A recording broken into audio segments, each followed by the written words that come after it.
అనగనగా ఒక ఊళ్ళో రామయ్య సోమయ్య అని ఇద్దరు అన్నదమ్ములు ఉండేవారు. రామయ్య పెద్దవాడు, తెలివిగలవాడు. సోమయ్య చిన్నవాడు, అమాయకుడు. రామయ్య భార్య భాగ్యవంతుల బిడ్డ, అందుచేత గర్వంగా ఉండేది. సోమయ్య భార్య బీద ఇంటి పిల్ల, అందుచేత కొంచెం అణకువగా ఉండేది.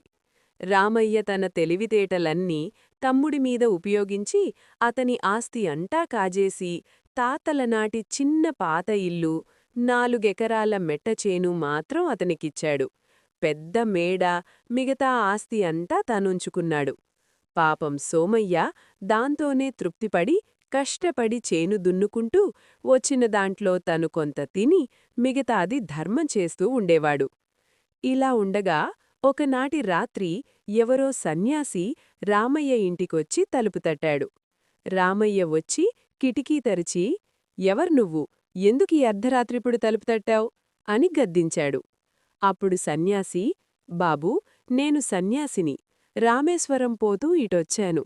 ఈ రాత్రి నాకు కొంచెం తిండి పెట్టి పడుకోనివ్వండి. ఉదయాన్నే వెళ్ళిపోతాను" అన్నాడు. "ఏంటి, మా ఇంట్లో వల్లగాదు, పో పో.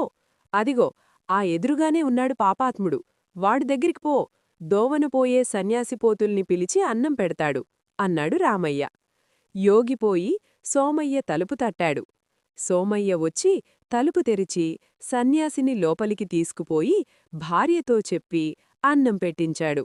సన్యాసి భోజనం చేసిన తర్వాత సోమయ్య ఆయన పక్కనే కూర్చొని ఆయన నిద్రపోయే వరకు విసురుతూ కూర్చున్నాడు.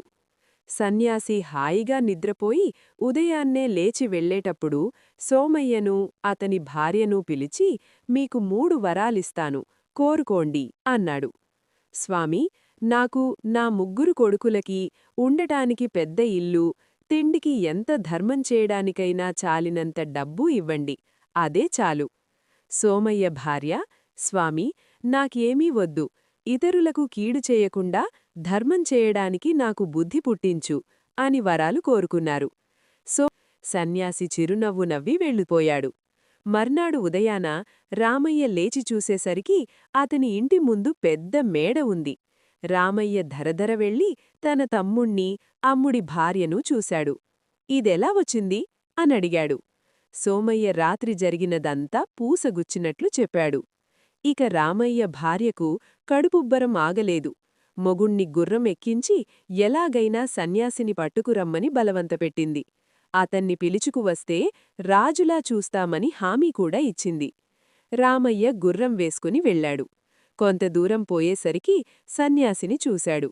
రామయ్య రొప్పుతూ రోలుతూ, "స్వామీ, రాత్రి తెలియక తప్పు జరిగింది. ఈ మారు మా ఇంటికి రండి. మిమ్మల్ని రాజులా చూస్తాము. మా భార్య కూడా మిమ్మల్ని తీసుకురమ్మన్నది" అని బ్రతిమాలాడు. "బాబూ, నేను నా దోవన నేను తీర్థయాత్రలకు పోతున్నాను. నేను రాలేను" అన్నాడు సన్యాసి. "అలాగైతే ఎట్లా స్వామీ? మా భార్య ఊరుకోదు. మీరు రాకపోతే కనీసం మా తమ్ముడికిచ్చిన 3 వరాలైనా ఇచ్చి వెళ్ళండి" అన్నాడు రామయ్య. సన్యాసి రామయ్య వదలడని అనుకొని, "సరేలే, నీకు నువ్వు కోరుకున్న 3 కోరికలు సిద్ధిస్తాయి" అన్నాడు.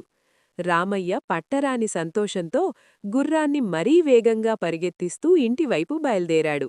గుర్రం నోటివెంట నురగ గక్కుతూ భూమిమీద కాళ్లానకుండా దౌడు తీస్తున్నది. అంతలో రామయ్యకు ఒక దుర్బుద్ధి పుట్టింది. "గుర్రం ఇంత త్వరగా పరిగెడుతున్నదే, ఒకవేళ చచ్చిపోతే ఎలాగా?" అనుకున్నాడు. అనుకోవటంతోటే గుర్రం టప్పుమని కిందపడి చచ్చిపోయింది. మొదటి కోరిక తీరింది. రామయ్య గుడ్లప్పగించి కిందపడ్డాడు.